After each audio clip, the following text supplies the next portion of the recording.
The year is 977.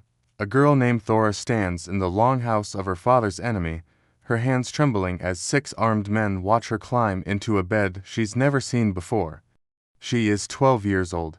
The gilt circlet that marked her as a virgin was removed just hours ago by women whose names she barely knows.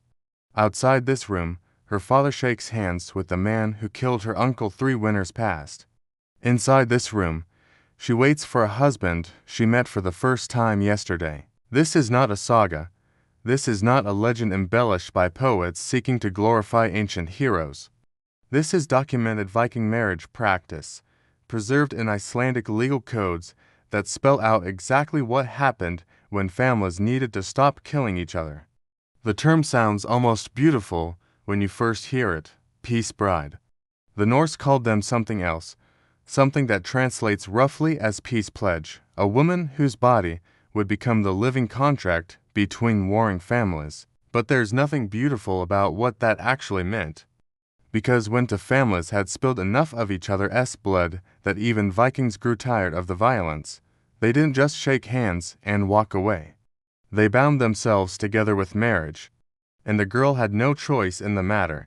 The handshake had already happened. Weeks ago, perhaps months, her father sat across from his enemy's representative and negotiated 3 separate payments. First came the munder, the bride price, a minimum of 8 ounces of silver in Iceland, 12 in Norway. The wealthy families paid far more. Then the dowry, called Heimanfylgja, the wealth her family would send with her, land and livestock and textiles that would remain hers even in divorce. And finally, the mourning gift, the payment her husband would give her after their wedding night, after the marriage was consummated and witnessed and sealed. 8 ounces of silver might not sound like much until you understand it could buy 4 cows or 24 sheep. In today's currency, that's roughly $5,000 minimum, and for powerful families, the price multiplied tenfold. This wasn't romance. This was economics written in precious metal and sealed with human flesh. And once that handshake happened, once those payments were agreed upon, the girl became property in motion, a body moving from one household to another whether she wanted to or not. The Icelandic legal code Grágis is explicit on this point. A father could betroth his daughter without her consent. The saga evidence shows this happening again and again. In Chapter 10 of Brenningjal's saga, Höskuldur arranges his daughter Helgur's marriage without asking her. She's furious. The marriage becomes a catastrophe. But it happens anyway because the contract was binding the moment the men shook hands.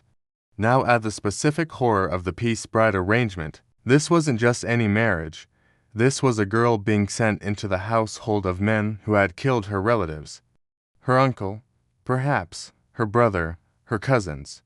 Men whose faces she might remember from raids, from battles, from the funeral pyres where her family burned their dead. And she's expected to bear children for these people. Children who will carry the blood of both families. Children who are supposed to be the living embodiment of peace, the proof that the killing has stopped. If the peace breaks, if the families go back to war, those children become impossible.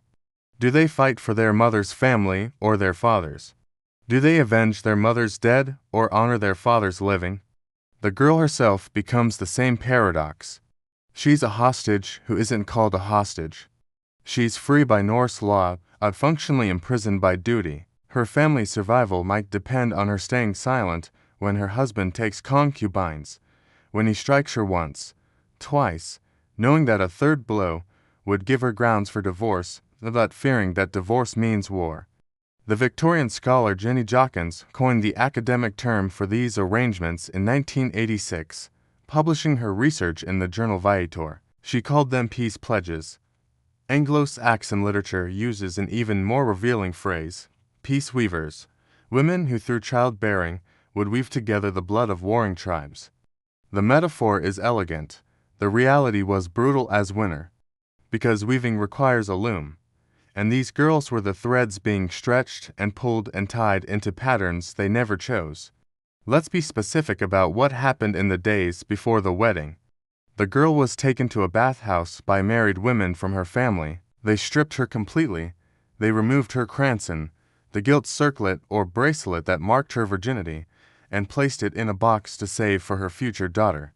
Then they washed her in hot water, a ritual cleansing meant to purify her for marriage. Some sources suggest the older women also instructed her on what to expect. Practical advice about managing a household. Lessons on weaving and brewing and organizing slaves if the family owned any. And instruction about the wedding night itself. She was 12 to 15 years old. Many of these girls had never been alone with a man outside their immediate family. They were about to be put into a bed with a stranger while people watched from the doorway to make sure the marriage was consummated. Meanwhile, the groom underwent his own ritual. He and his male relatives went to the burial mound of an ancestor. They broke into the grave. They stole a family sword. This wasn't grave robbery in the criminal sense. This was ceremony. The act symbolized death and rebirth. The boy entered the tomb as a child and emerged as a man, reborn through contact with the honored dead. That sword, taken from a corpse, would be given to his bride during the ceremony. She would keep it for their sons. The symbolism is layers deep. He's been to the land of the dead. He's proven he can face what terrifies most people. He's claimed his inheritance. And now he's ready to create the next generation. Both bride and groom bathed. Both were dressed in their finest clothing. But here's what historians emphasize. The clothing wasn't what mattered most. It was the hair. For the bride, hair was sexuality made visible. She wore it long and loose, sometimes braided, sometimes decorated with flowers, because after marriage she would bind it up or cover it entirely. This was the last day anyone outside her husband would see her hair displayed. For the groom, there was no equivalent symbol.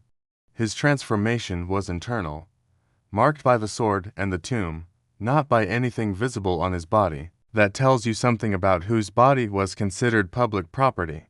The ceremony itself required witnesses for the financial exchange. No exchange, no legal marriage. At least 6 witnesses, according to Icelandic law, had to observe the munder, the dowry, and often the morning gift being presented. Only after money changed hands, after silver was counted and land deeds were spoken aloud, could the religious ceremony begin. A Gothi, a priest who served the Norse gods, would perform the blot, the blood sacrifice, a goat for Thor, a sow for Freya, a horse or boar for Freyr. The animal's blood was collected in a temple bowl. The Gothi dipped fir twigs into the blood and sprinkled the couple, blessings from the gods made visible in red droplets on their skin and clothing. Then came the sword exchange. The bride gave her family's sword to the groom. He gave his stolen grave sword to her. They placed rings on the sword tips and exchanged them. This was the binding moment, the point of no return. After the ceremony, something happened that most people don't know about. The families raced from the ceremony location to the feast. The losing family had to serve beer to the winners all night. This wasn't friendly competition. This was a ritual humiliation baked into the wedding itself, a reminder that even in peace, there were winners and losers, dominance and submission. And the girl was about to learn exactly which category she occupied.